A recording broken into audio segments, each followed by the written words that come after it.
Hurmatingiz tugadimi? Menga qiyin bo'ldi endi. Men bechora endi nima qilaman endi? Siz meni hurmat qilmayapsiz-ku. Endi kechalari bilan men sizni hurmatingizni qozonish uchun yig'lab chiqaman endi. Endi jannatga ham kira olmasam kerakmikin? Siz meni hurmat qilmay qo'ydingiz. Ustas. Kim omadli odam? Bizda omad bor narsani so'rab qoladi. Ba'zi ko'chada odamlar so'raydi. Yoki domlalardan so'raydi. Omad shariatda bormi desa, nimani so'rayapsan sen deb surishtirsangiz, qattandir pul topib olishligini omad deydi. Pulga taqaydi hamma narsa. Omad pulda emas. Dunyoda eng iflos odamlar milliarder odamlar. Hozir dunyoda 60 ta oila bor, dunyoni yarim puli qo'lida shular. Eng isqirt odamlar. Odam emas ular. Chaqaloqlarni o'ldirib, qonini o'ziga quyayotgan odamlar shu. Dunyoda shunaqa odamlar bor. Omadlimi shular? Yo'q. Eng omadli odam iymonli odam. Allohga qullik qila olgan odam.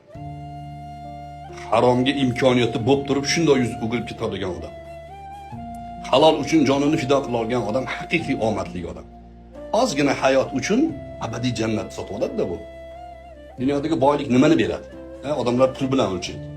Hamma narsa. Bu odamni saviyasini nolllashtirib qo'yadi. Puling qayoqqa boradi? Sen kimsan puling bo'lmasa?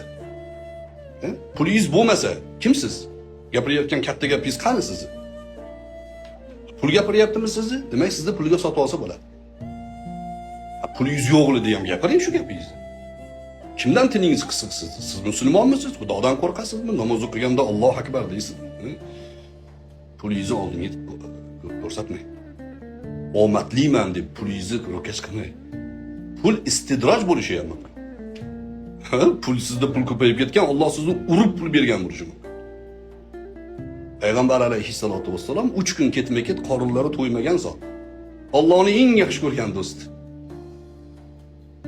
3 kun qorinlari to'ymagan. Kiyimlari oddiy bo'lgan, dunyodan o'tganlarida 12 futga yaqin arpa qo'shnilardan qarzlari bo'lgan. Rasululloh dunyodan o'tdilar, qo'shnidan qarzlari bor yahudiylar. Shunaqa odam bo'lgan. Nima u kishini omadi yo'qmi? Zaharlab Rasulullohni shu dunyodan o'tishiga sabab bo'lishgan. Hazrati Umarning omadi yo'qmi? Suiqasd qilishgan. Hazrati Usmonning omadi yo'qmi?